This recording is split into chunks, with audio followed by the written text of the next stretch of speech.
What's up my loves? Welcome back to my channel. For those of you who are new here, welcome to my channel. My name is Leizel and today's video is going to be my first impressions on the Milani Conceal and Perfect 2-in-1 foundation and concealer. First of all, I just want to start off by saying that today is an extremely hot and humid day, hence the reason why I have my hair up, because this room in front of these studio lights is just like ooh. But even though it is really hot and humid, it is the perfect day to trial out this foundation, because if we look on the back and see the claims, it says that it is medium to full coverage, lightweight with an oil-free formula, long wearing, water resistant, and wait for it, sweat proof. And Lord knows that I'm going to be doing a lot of sweating today because it is that hot, you guys.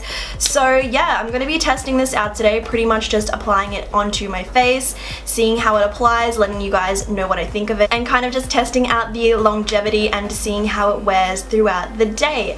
So for those of you who are interested and you want to see my first impressions, then just keep on watching. So off the bat, this is how it looks right here. As you can see, it is a glass bottle. It comes with 1 fluid ounce or 30 mils of product. The color that I got was number 3 light beige. Whether that's going to suit me though, I'm not sure. Fingers crossed that this is going to be a good match for my skin. For those of you who aren't aware, I generally have a really oily skin type, but I have been on Accutane for the past few months, so my skin is currently very dehydrated and somewhat dry. The foundation itself is very inexpensive. I know that it is only $9.95 for those of you who live in the US. For us Australians though, it is $19.95. And I'm just going to read out what the description of the product is from the website. So it says, combat under eye circles, redness and other skin imperfections with this full coverage, water resistant foundation plus concealer all in one. A no mess, no drip pump dispenses just the right amount of fluid needed to achieve a flawless look and works around the clock to keep skin looking naturally perfect. So to apply this, it basically says to apply a small amount of product with your fingertips and then blend outwards from the center of the face. And if you want to use it as a concealer as well, you can use a small amount of product and apply where additional coverage is needed. So as you guys can see, my skin is actually pretty clear at the moment. I do, however, have just a little bit of pigmentation that I do like to cover up, so we'll have to see how that goes with that. I really do like the packaging. It comes in this glass bottle, which I really do love foundations that come in a glass bottle, especially when they have a pump. As soon as a foundation has a pump, I'm just like, yes. In my past first impressions, I've always applied a primer all over my face, just because whenever I'm wearing a foundation, I will always apply a primer. But a lot of you guys have suggested that I do primer to only half of my face, so that's what I'm going to do today. I've decided to use the NYX Angel Veil Primer. I'm just going to apply this to my face. I think I probably got a bit too much, but I'm only going to put it on the right side of my face. I know for you guys it looks like I'm applying this to my left side, but trust me, this is the right side of my face. I'm just going to take 1 pump to the back of my hand. There it is right there. A lot actually came out and it is quite thick off the bat. That's what I noticed first, is that it's really thick, like nothing is sliding around there. So I think I will apply this to the primed side first. I decided to use my beauty blender to apply this just because it is damp, which really does help with thicker foundations because this is quite thick in consistency. So I feel like a beauty blender is something that's really going to work for that. So, ooh, already I like it. The foundation does have a little bit of a scent. I don't know how to describe it. It's like sweet, kind of. Color match looks pretty good, which I'm happy with. So that's one like little layer, but I will add a little bit more onto my cheeks just because I do have some stuff I want to cover up. It's really thick, so I would definitely recommend that if you are going to be applying this, you probably want to do it with some sort of like dampened sponge. Oh my god. I really like how that looks. Oh my gosh. You guys can totally see the difference between both sides of my face.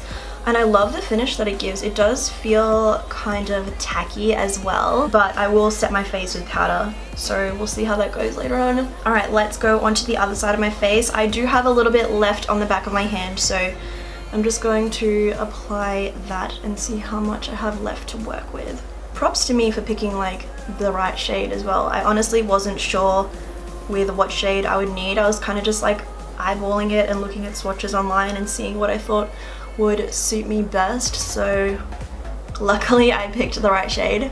Alright, so that is one layer on the non-primed side. I think I'm going to have to go in again with another layer just like I did on the primed side. Always in this area I have a little more like scarring and pigmentation that I do want to cover up, so yeah. So far so good, you guys. Like, I love the coverage that it gives and I love the color, and it's actually really easy to apply with the beauty blender. Like, obviously I haven't tried applying it with any other brush, but with a dampened beauty blender I feel like it gives it a really good finish. Alrighty, I think I am done with applying the foundation to my face, so let's take a look in the mirror up close. It does give me that kind of like dewy finish, as you guys can tell. I don't know if it's just my lighting, but it's very dewy looking, so we'll have to see how that goes once I set it with a powder. But I think I do like the side that is primed better than the non-primed side. I can still see, like,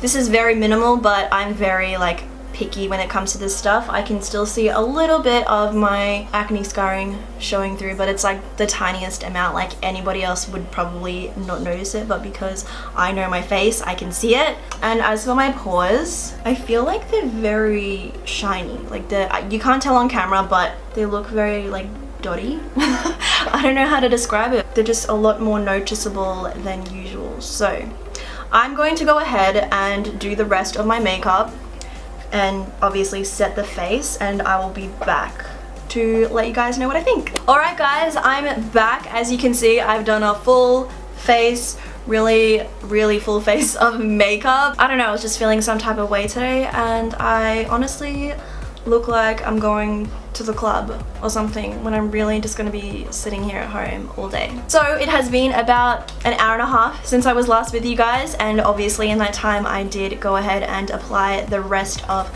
my makeup. I did set my face.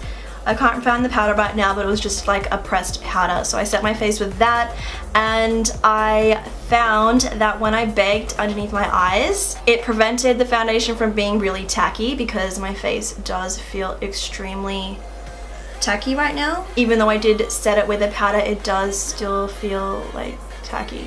I don't know. But anyway, I found that since my face was a little tacky in some areas as opposed to the areas where I baked, I did have a little bit of difficulty applying my contour, blush, bronzer, and highlight. Actually, my highlighter wasn't too bad, but I found that the contour and the bronzer was looking really patchy. Like, it looked like I had a line on my face, because obviously I bake here. The foundation was really grabbing onto any products that it came into contact with, but in the areas where I baked, it was giving that nice like seamless type of finish, if that makes sense. So it wasn't as intense in color and pigmentation. I don't know if I'm making sense to you guys, but yeah, it kind of just looked a little bit weird, and it was really hard to apply my contour and bronzer evenly. But for the most part, I really do like the foundation. I like how it looks with the rest of my face done. As much as I would love to spritz my face with some type of setting spray right now because it's so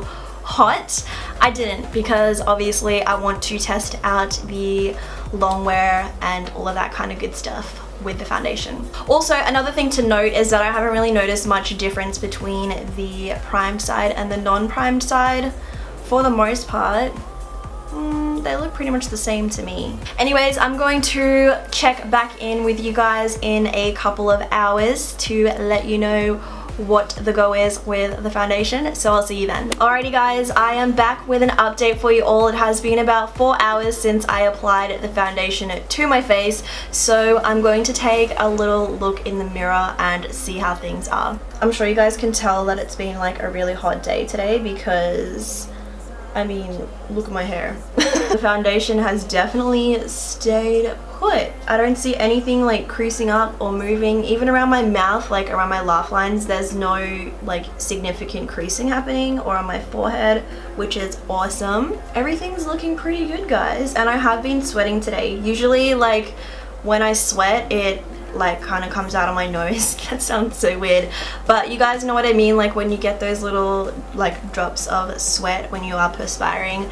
they come out on your nose and kind of like move your foundation around. However, there's literally no sign of that whatsoever. Going like this, I can really feel it on my skin, but it doesn't feel heavy on my face, which is really weird because you would think that if your skin is feeling kind of like tacky that it would feel heavy, but honestly my face does not feel like I have a full face of foundation on. So yeah, nothing has moved, everything is still in place, and yeah, that's it for this update. I will check in with you guys at the end of the day to give my final thoughts and opinions. It has been a hot day today. I've been wearing the foundation now for about 10 hours, which is pretty standard for me. In fact, I don't think I even wear foundation for that long usually. If I just take a look in the mirror, nothing has really changed, to be honest, like from my last check-in at 4 hours. Everything looks pretty much the same.